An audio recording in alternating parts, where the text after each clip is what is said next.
हामी चाहिँ यहाँ हाम्रो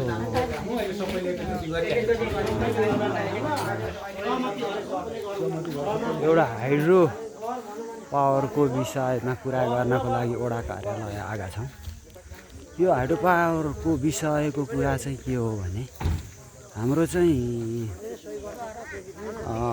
यो हाइड्रो सञ्चालन गर्न नदिने, किनभने यहाँ चाहिँ हाम्रो यो जुन हाइड्रो सञ्चालन गर्नको लागि भनेर जुन खोलामा योजना बनाइएको छ त्यो खोलामा हाइड्रो निकाल्दा चाहिँ अहिले हाम्रो कृषियोग्य जमिनहरू त्यत्तिकै खेर जाने अवस्था, मतलब अब त्यहाँ सिँचाइ नहुने भयो। हाइड्रोले त सबै पानी उठाएर लिएर हिँडिहाल्छ। अनि त्यो भएपछि अब कृषियोग्य जमिन त बिग्रिने भयो। अब उहाँहरू 2-3 जनाको फाइदाको लागि यहाँ त हामी त अब वारिपारि 2टा नगरपालिकामा गरेर मान्छेहरू लाखौँ मान्छेहरू छौँ। अनि लाखौँ मान्छेहरूलाई चाहिँ असर हुने गरी यो हाइड्रो सञ्चालन गर्नु कतिको उचित होला, यो विषयमा चाहिँ कमेन्ट पनि साथीभाइहरूको जरुरी छ। र अरू सम्बन्धित निकाय, माथिल्लो सम्बन्धित निकायसम्ममा पनि यो विवादको विषयहरू अलिकति समस्याको लागि, यो विवादको विषय समस्याको लागि ध्यान दिनुपर्ने अवस्था माथिल्लो निकायबाट। हामीहरूको अब यहाँ यसले चाहिँ असर गर्छ भनेर हामीहरूले यहाँ भनेका छौँ। हामी सबै गाउँले सबै मिलेर रै पनि यहाँ जबरजस्ती तरिकाले यहाँ काम हुन खोज्दैछ। यहाँ साथीहरू आउनुभएको छ, म्याडमहरू आउनुभएको छ, सरहरू आउनुभएको छ है। र यहाँ गाउँलेहरूको प्रतिक्रिया पनि सुन्नु भइरह्यो।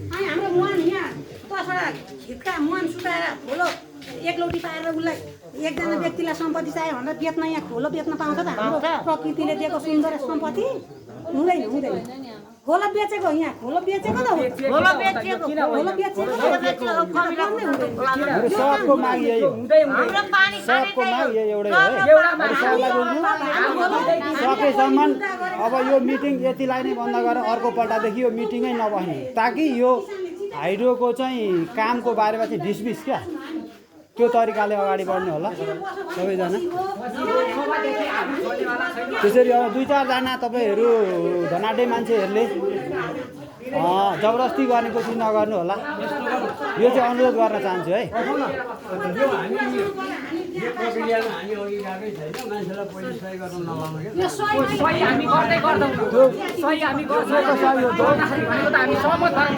कसले पठाएको सूचनावाला त्यो साइन चाहिँ गर्ने होइन भाइ, स्याहार दिन्छु म पनि। कसले पठाएको त यो भन्नु न? हजुर अफिसबाट कुन अफिसबाट होइन, साइन पनि त के भनेर चाहिँ गर्नुपर्ने हो नि त। भन्नु न, प्राइभेट अफिस कि यो व्यक्तिगत अफिस? मतलब सरकारी अफिसले पठाएको हो कि सरकारले नै आदेश दिएर? होइन, हुन्छ नि त।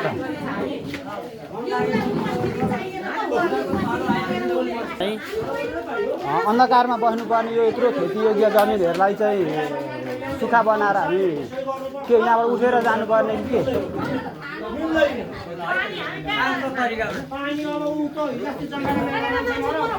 त्यसै पानी कम भइरहेछ। बरु माथि मुहानतिरबाट यतातिर हाइड्रो निक्लिने गरी यतातिर हालिदिनु न पानी।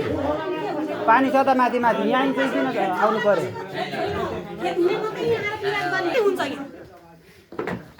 यहाँ खेत हुनेलाई मात्रै त आवश्यक छ र खोलो सबै गाउँलाई, यो गाउँले भइरहेको छ। यहाँ मान्छे मरिन्छ, गाविस मरिन्छ, मान्छे तोडायो भने चाहिँ एउटा खरानी बगाउने ठाउँ हुँदैन। यहाँ कमिला बग्छ। अहिले सबैले किल्लोमा देख्नु भएको छैन तपाईँहरूले? किल्लोमा पानी छ, किल्लोमा कहाँ छ पानी? गाविसले खाना पारा मान्छे रुवाबासी भइरहेको छ। त्यस्तै हुन्छ यो खेतमा हुनेले पनि यो एकदम हामी अगुवाई हुनुपर्छ। यो हल्ला हामीले यो आजको दिनको हाम्रो हाजिरा कसले दिन्छ?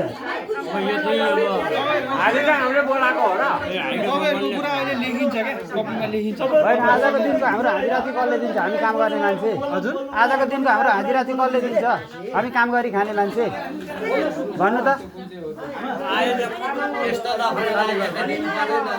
हजुर ए हामीलाई त चाहियो हामी त खाना जान्नेको मान्छे कि हामीलाई त चाहियो होइन भाइ भएन नि त र पनि केही भएको छैन तपाईँहरूको